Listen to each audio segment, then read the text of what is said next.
Bismillahirrahmanirrahim. Assalamualaikum warahmatullahi wabarakatuh. Apa kabar anak-anakku kelas 9 Ikhwan dan Akhwat? Mudah-mudahan hari ini kita semua masih diberi kesehatan dan kemudahan dalam thalabul ilmi atau menuntut ilmu di pembelajaran daring. Nah, sebelum kita masuk pada materi bab 2, indikator yang kedua, teks pidato persuasif, Ustazah akan menyampaikan bahwa di hari ini juga bagi siswa yang belum mengikuti penilaian harian semester 1 akan Ustazah kirimkan link via Walas, begitupun juga dengan siswa yang nilainya belum tuntas KKM. Jadi KKM kita di bahasa Indonesia itu 75. Nah, ada beberapa di masing-masing kelas yang nilai penilaian harian satunya itu masih di bawah KKM. Nah, semua linknya nanti akan Ustazah kirimkan melalui wali kelas dan silakan dikerjakan. Ustazah juga akan tunggu ya hari ini juga sampai jam 10.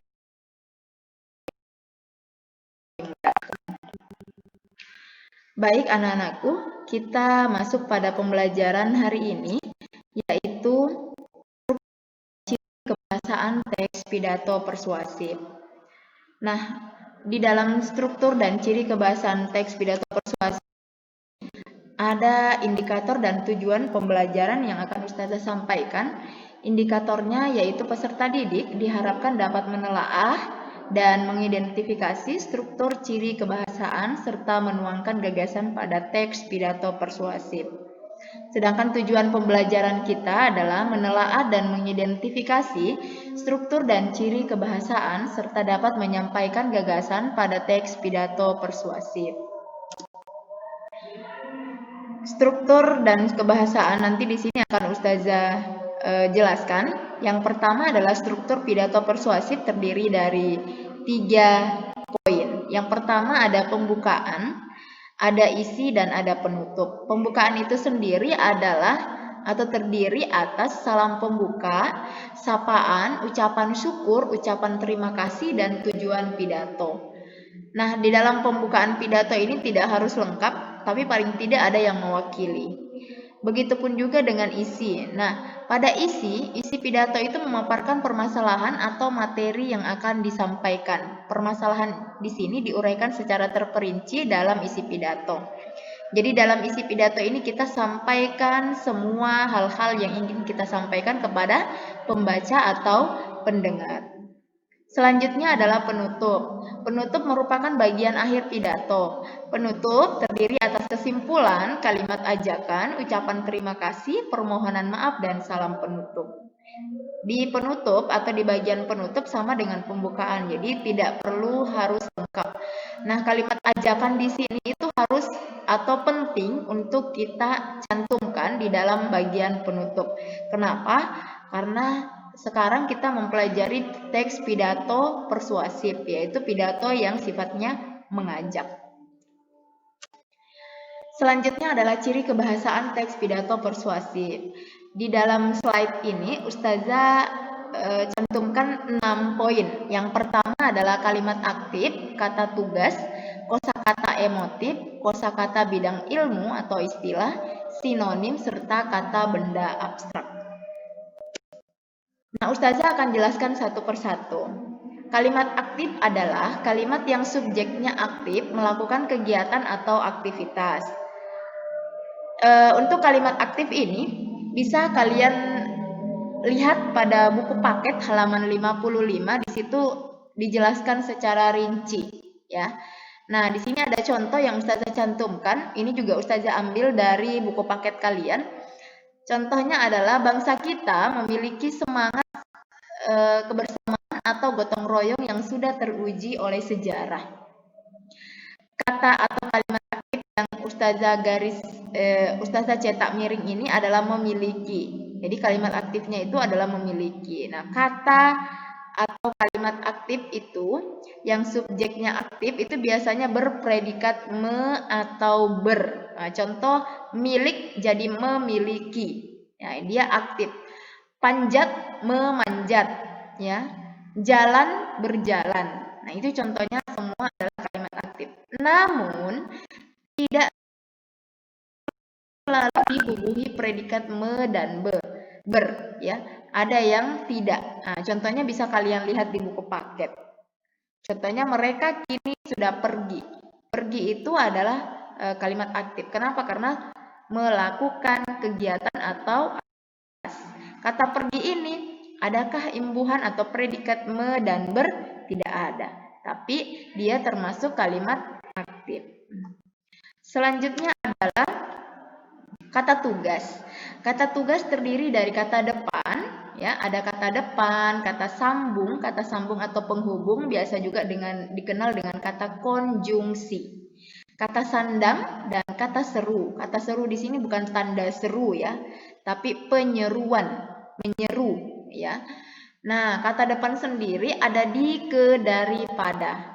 Sedangkan kata sambung atau konjungsi itu biasanya dengan kata-kata dan atau. Nah, nanti untuk konjungsi bisa kalian lihat referensi kalian, ya, di pembelajaran dari kelas 7 sampai kelas 8. Untuk konjungsi di bahasa Indonesia ya yang masuk ya itu-itu saja, kata-katanya ya itu-itu saja. Kemudian kata sandang si dan sang. Nah, kenapa ada kata sandang si dan sang?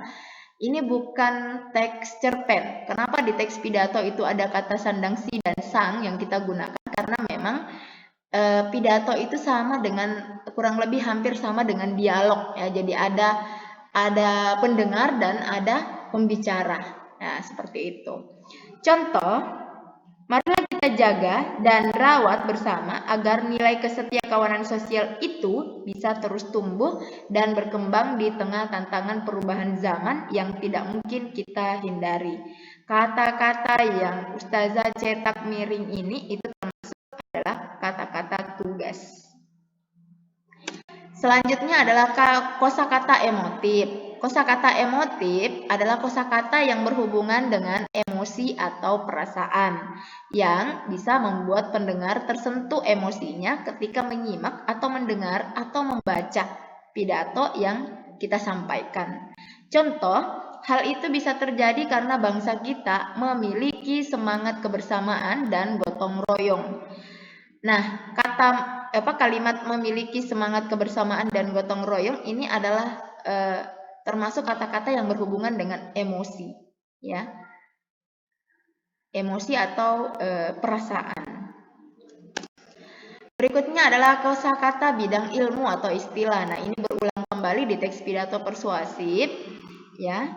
Jadi ada kata-kata seperti Facebook, Twitter, Instagram, WhatsApp. Nah, ini termasuk adalah kata-kata bidang ilmu atau biasa juga disebut dengan istilah. Selanjutnya adalah sinonim. Sinonim adalah persamaan atau padanan kata. Ini pelajaran dari SD, ya. Jadi sinonim itu padanan kata atau persamaan. Contohnya adalah sikap egois dan individualistis tidak sesuai dengan kepribadian bangsa kita. Mana yang termasuk sinonim pada kalimat ini? Yaitu egois dan individualistis. Jadi orang yang egois itu biasanya disebut juga dengan individualistis. Ya. Bisa dipahami, ya, sampai di sini. Selanjutnya adalah kata benda abstrak.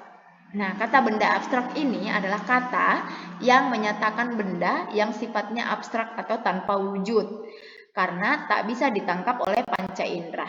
Contoh, kesetiakawanan sosial memang perlu kita jaga dan terapkan dalam kehidupan sehari-hari. Nah, kata benda abstrak atau tanpa wujud yang bisa diambil adalah kesetiakawanan sosial, bisa juga kehidupan. Jadi kesetiakawanan dan kehidupan ini adalah kata yang sifatnya abstrak, ya.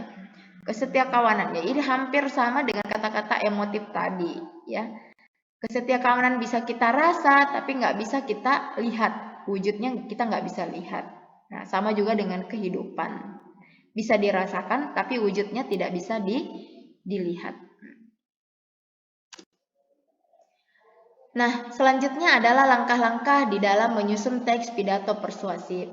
Di slide ini Ustazah cantumkan 5 poin. Yang pertama adalah tentukan dulu tema atau topik pidato. Jadi memang sebelum kita menulis tema itu sangat penting.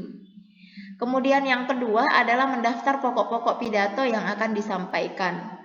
Yang ketiga, menentukan tujuan pidato persuasif.